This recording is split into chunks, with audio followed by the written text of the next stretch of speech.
Welcome back to Parenting with Olasubomi, where we raise intentional parents and unlock the potentials in our children. Over the past days, we've been on a beautiful journey exploring the temperament of our child, why they act the way they do. We started with the sanguine, the expressive, the excitement child, moving down to the phlegmatic, the peaceful child, the peaceful and the loving child, and to the choleric, the strong-willed child, the determined child, the natural leader.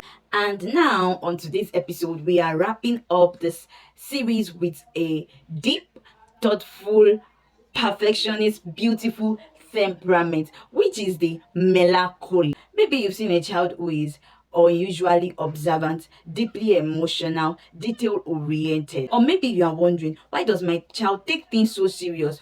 Why does she easily get hurt? Then this episode is for you. And we are going to uncover who the melancholy child is from the toddler stage to the teenage years, and how we can beautifully, lovingly support their art, support their beautiful art and their emotions. So let's dive into the melancholy, the deep thinkers, the perfectionists, the detail oriented, and the beautiful hearts in our homes. Understanding the melancholy child. The melancholy child are often misunderstood because they see things differently, they think deeply, they observe deeply than every other temperament. So a toddler who is a melancholy is quiet and observant. Is quiet and observant, not only in public places, even in the house, in the home. Another trait is that they easily stick to routine.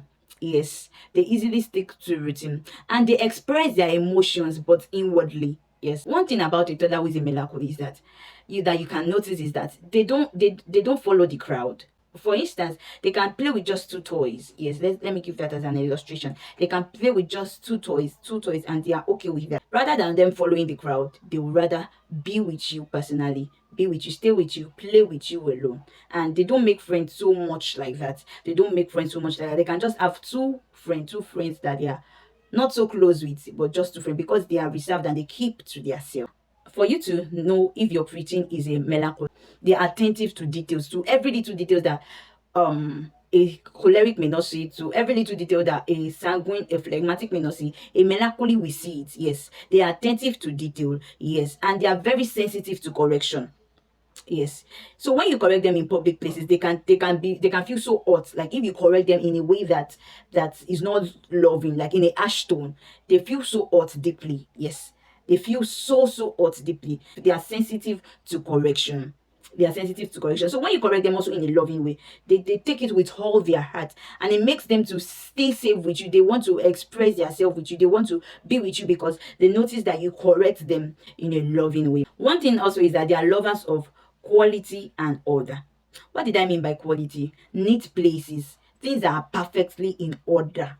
They are lovers of things that are perfectly in order. It makes them feel safe. Yes, it makes their thinking feel safe. It makes them feel calm. They are lovers of quality and order. Another thing is that they get easily hurt. I think I said that earlier. Yes, they get easily hurt and they can hold on to grudges for a long period of time. And teachers, educators can call them focused. They can say they are focused. Yes, they are quite reserved. They are quite reserved. They are responsible, and they can see them as a leader, and they are deep thinkers. Yes, people around them, like the parent, the educators, the guardian, can see them as focused, responsible, quiet, reserved leaders, and deep thinkers. So for the teenagers, how do we discover if our teenager is a melancholy?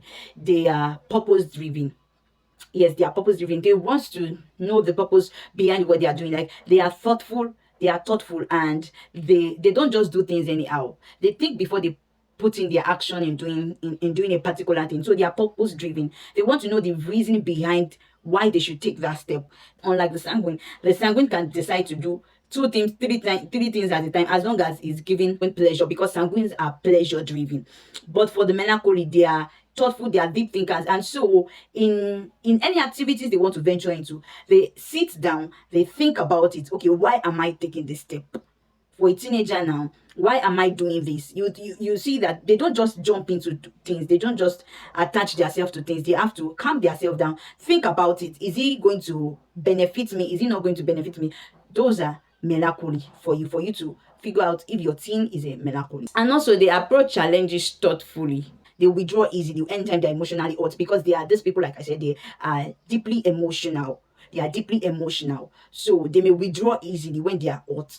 So at this stage, they may struggle with self-criticism, fear of failure, mood swings, overthinking, being misunderstood, and but being misunderstood. But when they are groomed, when they are well brought up, when they are well groomed by parents, educators, teachers, caregivers out there, they grow up to become a responsible adult. One thing a melancholy child like is order and neatness, alone time, the love deep conversations. Yes, they love clear instructions. Yes. So one thing a melancholy dislike is that they don't like to be forced into a social gathering.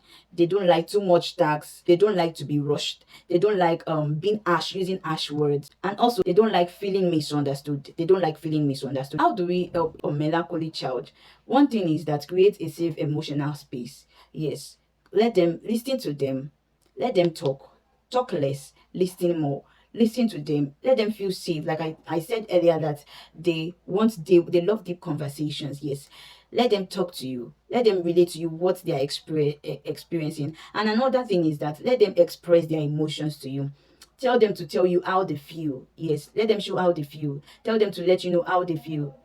Let them be expressive, express their emotions to you, because these people are people that keep their emotions within themselves, and it really hurts them. It's really damage a lot in them if they didn't open up. Yes, so let them express themselves to you. Another thing about a melancholy child, and even for every other children, is that avoid comparison, especially for a melancholy child. A melancholy child will take it personally when you keep on comparing your melancholy child. She will take it, or he will take it personally, and will not be able to come out, because he will feel that the child you are comparing her or him with is much more better than the melancholy child. So avoid comparison.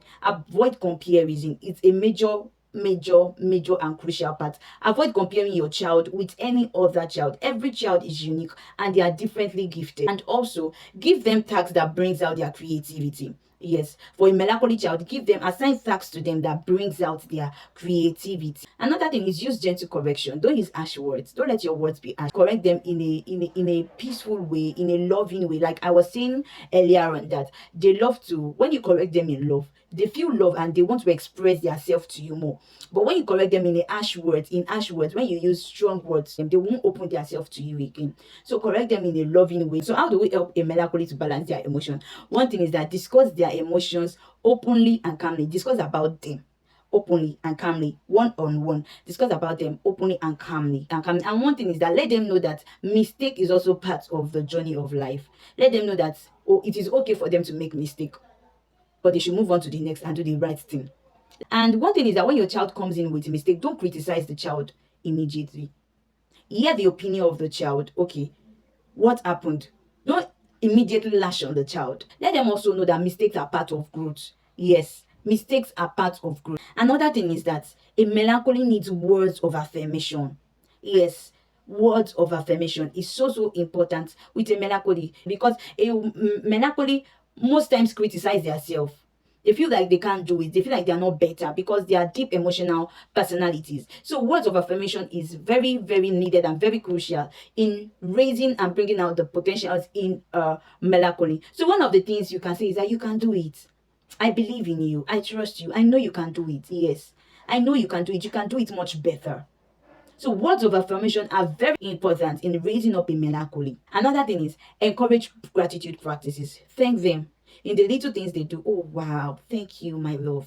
Thank you for doing that. Encourage gratitude practices. It makes them feel that yes, what they are doing is worthy. Like, oh, somebody is noticing what they are doing. Yes. So when you tell them thank you, they see that you notice it and they want to do much better the next time. So encourage gratitude practices, and in a couple of times as you keep on doing this, helps their attitude, helps their emotions, helps them in life to be a responsible adult.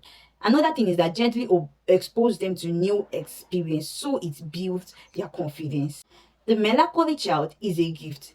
They are deep thinkers, creative souls, compassionate hearts, and carriers of excellence. Their sensitivity is not a weakness, it is their superpower.